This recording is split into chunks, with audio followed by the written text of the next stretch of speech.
Am I overreacting is a good question. I'm your host, Height. Here are my suggestions. Our first one is from Upstairs Turnover Tea. Am I overreacting for canceling my friend's bachelorette trip after she called me a bad maid of honor? My best friend, 28 female, is getting married. I, 28 female, am her bride of honor. I spent weeks planning a bachelorette weekend, booking an Airbnb, organizing activities, and coordinating with 9 other girls. Last week, she had a meltdown in the group chat, saying I wasn't doing enough, that the Airbnb wasn't aesthetic enough, and that she expected me to pay for more of it since I'm the maid of honor. She even called me lazy in front of everyone. I was so hurt, I just canceled the Airbnb reservation and told everyone I wasn't going anymore. Now she's furious, saying I ruined her once-in-a-lifetime trip and that I overreacted to normal bride stress. I feel guilty because it's her big moment, but also, I don't think I deserve to be treated that way? Did I go too far? I definitely get that bachelor, bachelorette, trips, parties, what have you, are supposed to be important, but it's not a free pass to treat the person planning that like absolute shit. I definitely don't think OP's overreacting here. Honestly, I wouldn't want to spend time around somebody like that either. This next one is by Bearpaw2. Am I overreacting for feeling insulted my date Venmo requested me $3 for half the fries? I, 28 female, went on a first date with a guy, 30 male. We got burgers and fries to share, and I offered to cover the tip since he paid for the meal. This morning, I woke up to a Venmo request for $3.25 with the note, half the fries. At first I thought it was a joke, but nope, he was serious. I declined it and texted him that it was petty. He responded saying I was overreacting, that it's about fairness, and that's just how I am.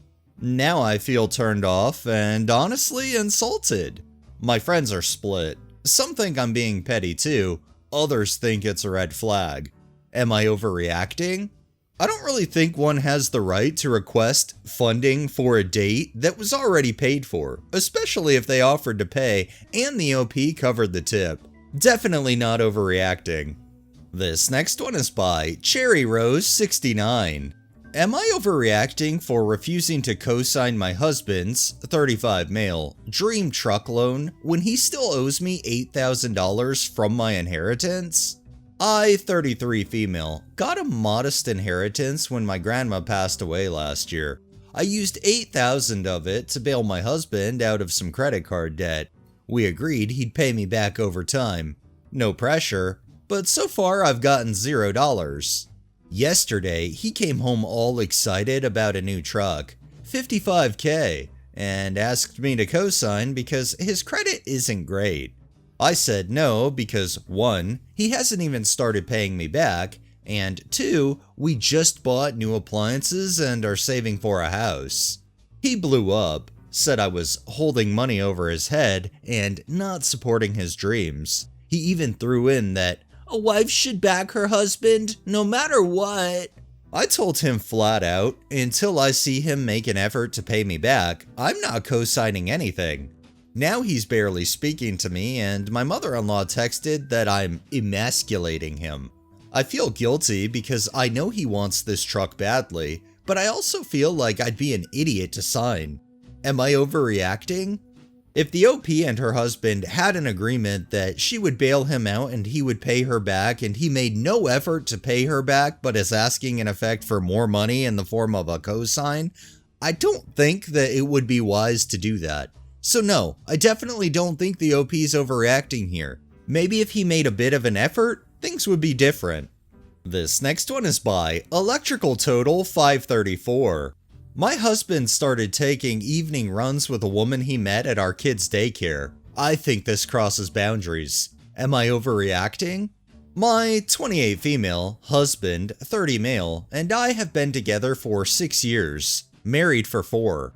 I've been hurt by cheating in past relationships, so I'm probably more sensitive to situations that feel questionable.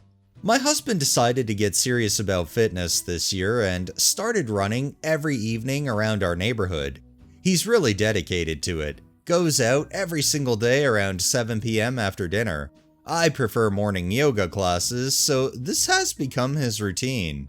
Over the past few months, he's mentioned running into other people from the neighborhood and striking up conversations. There's one woman in particular, recently divorced, maybe 5 years younger, who he started running with regularly. Apparently, they met when both were picking up kids from the same daycare and realized they live nearby and have similar running paces. Last Tuesday, he came home later than usual from his run and mentioned he'd stop for smoothies with a friend at the juice bar on the main street. When I asked which friend, he seemed hesitant before admitting it was the divorced mom from his running group. He insisted it was totally innocent, just two parents grabbing post-workout drinks and talking about training for the upcoming 5K. He swore nothing weird happened and that I know he's not like that. Our marriage has been really good overall, even when we've had stressful periods with work and parenting a toddler. My husband has never given me real reasons to not trust him in 6 years, but the whole situation makes me uncomfortable.